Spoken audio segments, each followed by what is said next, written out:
Level 1, the transitioning veteran. The civilian world is too quiet. You just finished multiple combat deployments as a Navy SEAL, an Army Ranger, or a Marine Raider. You survived the worst firefights of the global war on terror, but now you are sitting in traffic on a Tuesday, wondering what to do with the rest of your life. You have a very specific, highly lethal set of skills, but in the normal world, those skills qualify you for a minimum wage job guarding a shopping mall. You miss the brotherhood, but mostly, you miss the profound sense of purpose. Then, a buddy you served with calls you. He tells you about a specialized contractor program specifically for the CIA, known as the Global Response Staff, or GRS. He tells you they need security personnel to protect the spies who operate in the shadows. He tells you that you will make 3 times your military salary. You realize you aren't done with the war yet,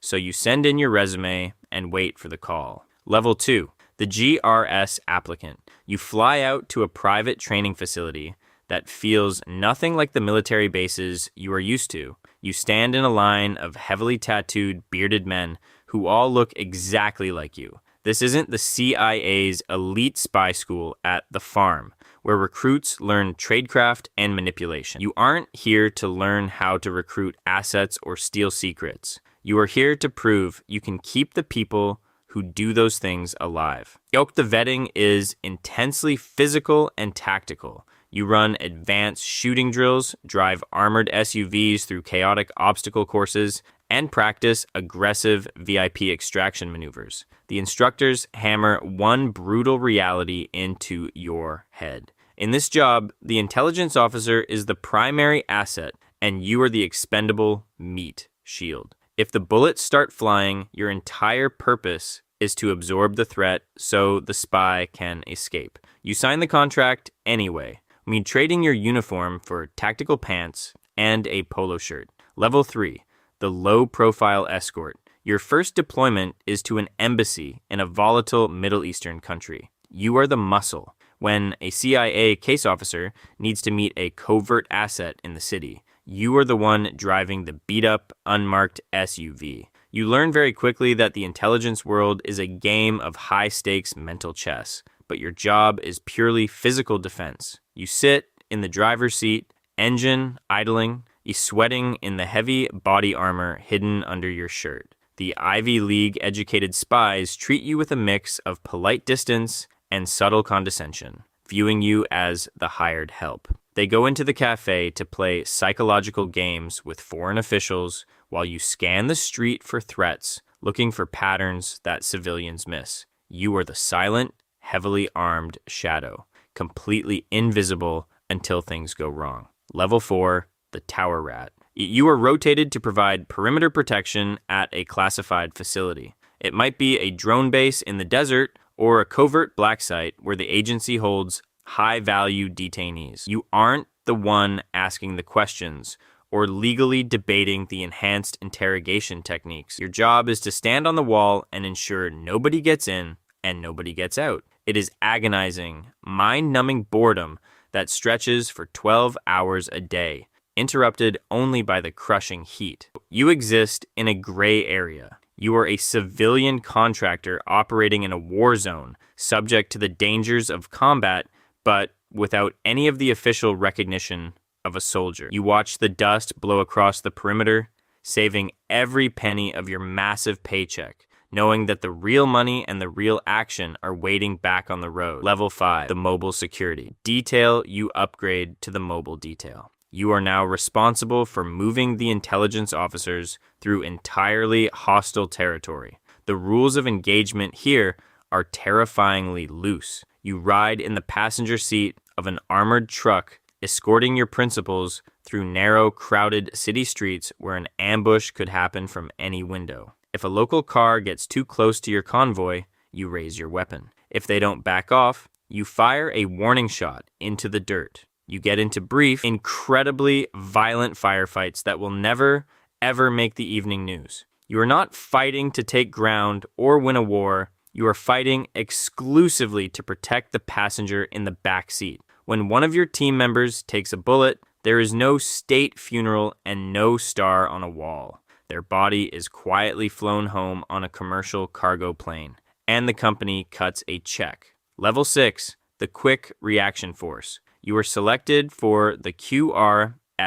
the Quick Reaction Force. You spend your deployment sitting in a heavily fortified ready room at the CIA Annex, geared up and waiting for the absolute worst-case scenario. When an intelligence operation goes completely sideways and a case officer is cornered by a hostile intelligence service or an armed militia, the alarm sounds. You pile into the armored trucks and drive straight into the meat grinder. The adrenaline is pure and intoxicating, while the spies operate in a world of whispers, lies, and plausible deniability. Your world is loud, fast, and aggressively kinetic. You are the blunt force trauma the agency uses when its scalpel breaks. You kick down the doors, lay down heavy suppressing fire, and drag the terrified officers back to safety. Level 7, the Knock Protector. Your elite skills catch the attention of the upper management, and you are assigned to protect the agency's most vulnerable assets, the Knock non-official cover officers. These are the spies who operate without diplomatic immunity, pretending to be businessmen or consultants. Because they have no official ties to the United States government, you cannot look like security. You carry concealed weapons and operate without the heavy armored trucks. You meet in rundown hotels and back alleys in countries where America officially has no intelligence presence. If you get caught, the CIA will completely deny you exist, and the State Department will deny you exist. You will be prosecuted under local laws or executed. You are the absolute last line of defense for a ghost, operating entirely without a safety net.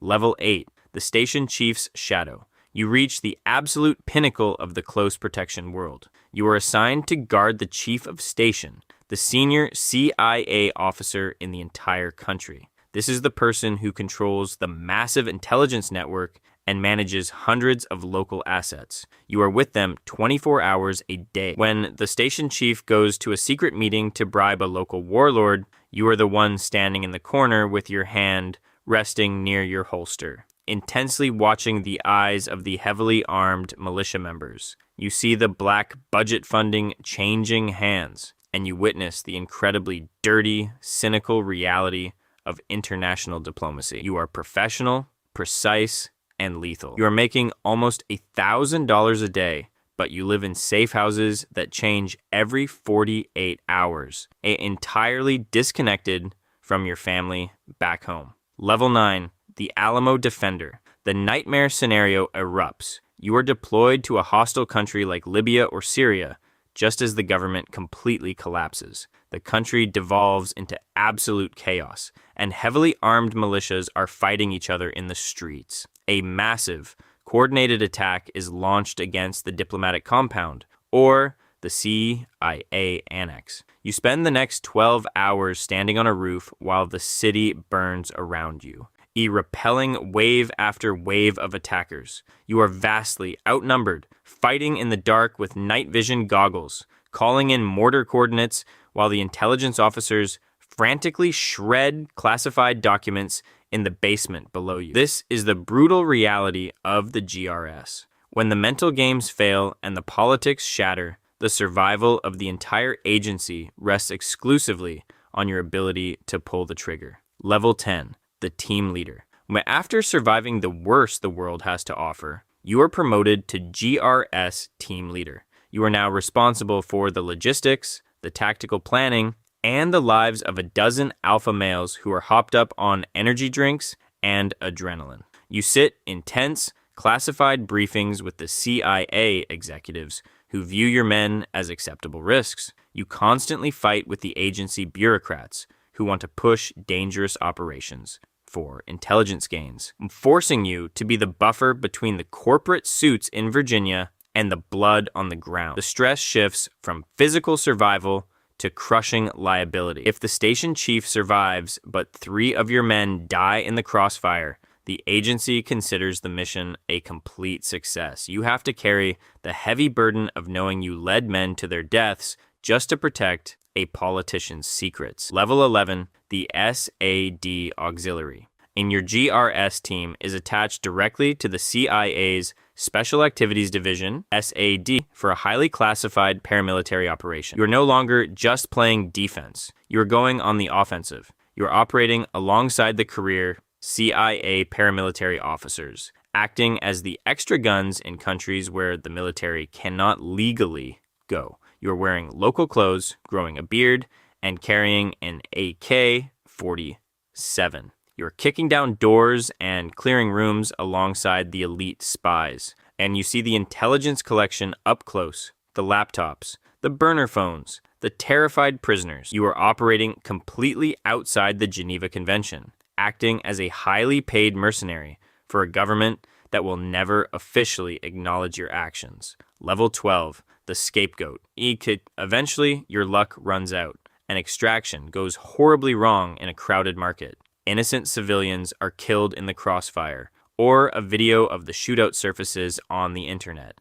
Now, the New York Times runs a massive front-page story exposing the operation. The government immediately needs someone to blame, and they cannot blame the CIA officers who have diplomatic immunity. They blame the private contractors. You become the rogue element, the undisciplined cowboy. The company you work for dissolves overnight to avoid lawsuits, leaving you entirely isolated. You face brutal legal inquiries and are dragged before congressional committees. And you realize with sickening clarity that despite the massive paycheck, you were never actually part of the club. You were the insulation designed to catch the fire so the people who actually run the world wouldn't get burned. Level 13, the broken shield. You are finally home, and your career is permanently over. You are 45 years old, but your body feels like it belongs to a 70-year-old. You have knees that ache every morning from carrying 100 pounds of armor and a violent ringing in your ears from 1,000 firefights that will never, ever go away. You have millions of dollars sitting in the bank, but you have absolutely no peace. You have no VA hospital to treat your injuries because you weren't officially a soldier. You can't sleep without heavy medication, and you regularly wake up screaming. You walk the perimeter of your large, empty house at 3 a.m., looking for threats that aren't there. You cannot relate to the civilians around you. You were the expendable shield for the Shadow War, and you survived, but you left your soul in a burning city. You are a ghost, and somewhere, a young veteran is opening an email about a lucrative security contract, completely unaware of the nightmare waiting for him. The cycle begins again.